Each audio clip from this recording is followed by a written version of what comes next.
میں کیا حرج ہے. لیکن جو اب خبر آ رہی میں جو آپ سے جاننا چاہتا ہوں, 5 ملک تو ساتھ میں آ ہی گئے. پہلی بار ایسا ہوا کہ سعودی عرب, you a E, Qatar, Jordan اور مصر یہ سب متحد ہو گئے.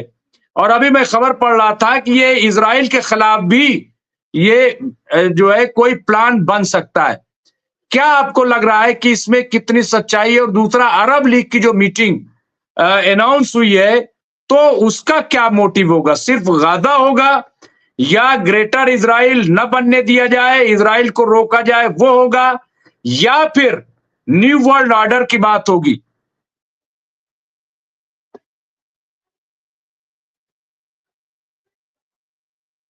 جی میری انمیوٹ آواز کر آ رہی لیجیے. ہے؟ جی ہلو جی ممتاز صاحب، میں سب سے پہلے آپ کا شکریہ ادا کروں گا کہ آپ نے مجھ جیسے معمولی شخص کو اپنے چینل پہ دعوت دی، دعوت سفر دی. میں اتنا قابل نہیں ہوں، یہ آپ کا بڑا پن ہے اور اعلیٰ ظرفی ہے. بہرحال معمولی سے شد بدھ رکھتا ہوں. کچھ دنوں اخبار میں کام کیا ہے تو ایک تھوڑا سا اخباری دنیا سے وابستہ ہونے کے ناطے کچھ مجھے تھوڑا سا تجربہ ہے، تو اس کے بنا پہ میں کچھ عرض کرنا چاہوں گا. آپ نے جو 2-3 باتیں فرمائی ہیں، آپ نے کہا کہ غزہ میں جو کیا آواز آ رہی ہے؟ جی جی جی ہلو جی آواز آ رہی ہے. جی جو جیسا کہ آپ نے کہا، ہاں دیکھیے میں آپ کو بتا دوں جتنی باتیں آپ نے کہی کہ 5 عرب ملک یا مسلم ممالک متحد ہو گئے اور آپ نے ان کا ذکر کیا، دیکھیے میں بہت مایوس ہوں ان مسلم ممالک سے اور ان کی میٹنگ سے. ان کی میٹنگز میں جو صرف ہوتی ہے نشستن گفتن برخاستن، بیٹھتے ہیں بات کرتے ہیں اور ختم ہو جاتی ہے. انہوں نے آج تک مسئلہ فلسطین کے حل کے لیے کوئی ٹھوس اقدام نہیں کیا، عملی اقدام. بس یہ چڑھاتے رہے، جیسے کہ ابھی فضیل صاحب نے ابھی کہا کہ چنے کی جھاڑ پر تو چڑھاتے رہے، اور یہ فلسطینیوں کو جو ہے استعمال کر ان کے خلاف بھی رہے. صرف فلسطین کے لیے جو عملی اقدام کیا وہ مصر، جارڈن اور سیریا نے کیا، جس میں کہ مصر اور جارڈن نے اسرائیل کے ساتھ سمجھوتا کر لیا. اب وہ بالکل الگ ہو چکے ہیں، صرف عملی طور پہ تو کچھ نہیں بولتے، زبانی طور پہ وہ کچھ کرتے رہتے ہیں. تو جیسا کہ آپ نے کہا کہ یہ ہو گئے اور ایسا ہو گئے، تو یہ اس میں سے میں کچھ نہیں دیکھتا ہوں، نہ میں سمجھتا ہوں، نہ میں کسی خوش فہمی میں مبتلا رہنا چاہتا ہوں کہ یہ عرب ملک یا مسلم ملک جو ہے کریں گے. ابھی جو قیامت صغریٰ ہو گئی، اس سے بڑی قیامت کیا ہوگی کہ 50,000 سے زیادہ فلسطینی مارے گئے، دن رات ان کے اوپر بم برستے رہے، بچے بوڑھے جوان سارے مارے گئے، کس طرح سے ان کے قتل عام ہوا. مگر کیا یہ ان میں سے کوئی عرب ملک یا مسلم ملک آیا سوائے زبانی جمع خرچ کے؟ صرف ایک مسلم ملک تھا جس کا نام ہے ایران، جس نے دامے درمے قدمے سخنے ہر طرح سے عملی طور پہ مدد کی، اور پوری دنیا کی اس نے مخالفت مان لی، امریکہ اور مغربی ممالک کے، مگر وہ کھڑا رہا اور ڈٹا رہا اور پوری طرح قبر بستہ رہا، اور آج بھی وہ ہے. اور 1979 کے اسلامی انقلاب کے بعد سے صرف اور صرف میں دیکھتا ہوں کہ اسرائیل کے خلاف جو بھی مسلم ملک ہے یا جو بھی ملک ہے غیر عرب، وہ صرف ایران ہے. اس کے علاوہ کوئی نہیں، صرف زبانی جمع خرچ ان کی ہے. تو میں نہیں سمجھتا، میں نا امید ہوں. یہی لوگ تھے جو بس فلسطین سے کہتے تھے کہ تم بیٹا آگے بڑھو، رام بھلا کرے گا والی بات، مگر عملی طور پہ انہوں نے کچھ نہیں کیا. 1970 میں دیکھیے فلسطینیوں کا جو آج ہم اسرائیل کے لیے تو بولتے رہے کہ اتنے مار دیے اتنے مار دیے، 1970 میں بلیک ستمبر میں کیا ہوا تھا؟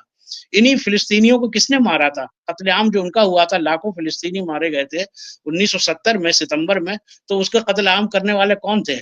اور اس وقت جو پاکستانی فوج تھی وہاں پر، وہ جو اس وقت تھے ہمارے کرنل ضیاء الحق صاحب، اس نے ان فلسطینیوں کو مارا تھا، جو بعد میں پاکستان میں نظام اسلامی انہوں نے قائم کیا، سب باتیں کی. تو میں بالکل خوش فہمی میں نہیں ہوں، نہ رکھنا چاہتا ہوں. میں کہتا ہوں حقیقت سے روبرو ہوئی ہے، حقیقت کا سامنا کیجیے. اور حقیقت یہ ہے کہ دنیا طاقت کی زبان سمجھتی ہے، اور طاقت کی زبان اسرائیل نے دکھائی، اور اسرائیل کے ساتھ امریکہ ہے. اور سادات نے یہی بات 1973 میں کہی تھی کہ جب 1973 میں سیریا نے اور مصر نے اور جارڈن نے اسرائیل کے خلاف 6 اکتوبر کو بہت فیصلہ کن کارروائی کر کے کافی اسرائیل کے اندر کافی کامیابی حاصل کی، مگر اس کے بعد جب امریکہ جنگ میں کود پڑا اور آخر میں اسرائیل کے ساتھ ان لوگوں کو جو ہے جنگ بندی کرنا پڑی، تو سادات نے یہی کہا تھا Israel is U S A and U S is Israel, I can fight with Israel but I can't fight with U S. تو اس سے آپ سمجھ لیجیے، تو جو کچھ بھی ٹرمپ کر رہا ہے یہ ان کے اس منصوبے کا حصہ ہے. وہ ایک گریٹر اسرائیل کی بات ہوتی ہے. اسرائیل کی پارلیمنٹ نیسٹ میں جو نقشہ لگا ہے اس میں وہ خیبر تک دکھایا گیا. یہ ہم آپ سب جانتے ہیں کہ خیبر کا کیا معاملہ، یہاں نہیں بولوں گا، لیکن وہ سارا کا سارا جو ہے وہ گریٹر اسرائیل کا پلان ہے اور اس کی طرف ساری کاروائی ہو رہی ہے. اور اس وقت جو ہے اسرائیل کے لیے سب سے اچھا جو فائدہ مند رہا وہ بائیڈن کا ہارنا اور ٹرمپ کا آنا. ٹرمپ کی پالیسی جو وہ بالکل 100% جو ہے وہ اسرائیل کے حق میں ہے، اور وہ ہر وہ کام کرے گا جو اسرائیل کے فائدے کے لیے ہوگا. ابھی آپ نے کہا کہ $500 بلین کا جو اتنی بڑی رقم ہے، دنیا کے 3 سب سے بڑے امیر آدمیوں کی بھی رقم $500 ارب نہیں ہے، اس سے زیادہ کا اس نے جو بل تھما دیا ہے. تو آپ نے اس بات کا اندیشہ ظاہر کیا، امکان ظاہر کیا کہ ہو سکتا ہے کہ کل کو وہ اسرائیل کو بھی سما دے، لیکن میں نہیں سمجھتا. اسرائیل کے جتنی بھی، ابھی آپ نے دیکھا ہوگا کہ جیسے ہی ابھی 2 دن پہلے ہی کتنے بڑے ہتھیاروں کی کھیپ جو ہے وہ اسرائیل پہنچی ہے، وہ بم پہنچے ہیں. تو یہ تو ان کا پلان ہے، وہ تو کریں گے، اس کے ساتھ ہر طرح کی مدد کریں گے. تو یہ امید آپ مت رکھیے کہ اسرائیل کو جو ابھی اسی طرح کا ہتھیاروں کے اور جنگی اخراجات کا بل جو ہے امریکہ کی طرف سے پکڑایا جائے گا. امریکہ جو کچھ کر رہا ہے وہ اس کی جو ہے وہ ایک مجبوری بھی ہے، کیونکہ امریکہ کا میں صرف 2% تو یہودی ہیں، لیکن ہر چیز جو ہے وہاں یہودیوں کے ہاتھ میں ہے. ذرائع ابلاغ یعنی میڈیا اور بھی جتنے بڑے بڑے تاجر ہیں، جتنے بڑے بڑے صنعت کار ہیں، بڑے بڑے، وہ سارے کے سارے یہودی ہیں. تو اب وہ تو کھلا کہہ رہے ہیں. یہ جو وزیر خارجہ ہے، سیکریٹری آف اسٹیٹ، اس نے ابھی کہا ہے کہ یہ حماس شوڈ بی ایلیمینیٹڈ، یعنی بالکل ختم کر دیا جائے، اس کا جڑ سے خاتمہ کر دیا جائے.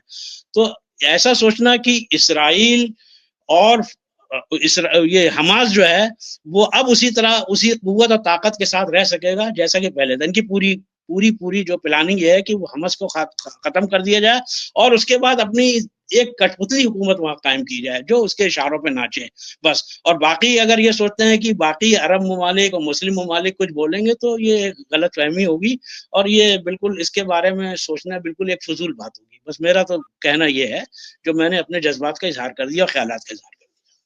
نہیں بالکل، بہت بہت شکریہ، اور بہت اچھا ایک آپ کا تجزیہ ہے. حالانکہ چیزیں جو ہے بدلتی ہیں، حالات بدلتے ہیں، سینیریو جو ہے وہ بدلتا ہے، اور خاص طور سے جیو پالیٹکس میں ہم دیکھتے ہیں اور چیزیں بدل بھی رہی ہیں. میرے خیال سے 7 اکتوبر 2023 کے بعد جو پولیٹیکل سینیریو ہے پوری دنیا کا، ہم صرف یہ نہیں کہہ رہے کہ مڈل ایسٹ کا تو ہے ہی، لیکن اس نے پوری دنیا پہ اثر کیا ہے اور ایک پولیٹیکل سینیریو بدلا ہے. کیونکہ آپ یہ دیکھیں کہ جو اپنے آپ کو سپر پاور اور بہت بڑی طاقت اور وہ دنیا نے دیکھا کہ 15 مہینے لڑنے کے بعد بھی اس حماس کو نہیں ختم کر پائے اسرائیل. اور اسرائیل نہیں تھا بلکہ دنیا یہ سمجھتی ہے کہ اسرائیل کے ساتھ کون ہے.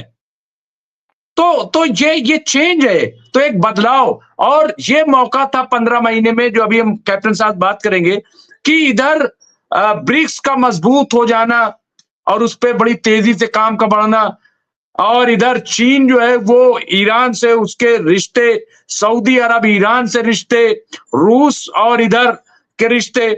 تو یہ تمام چیزیں میں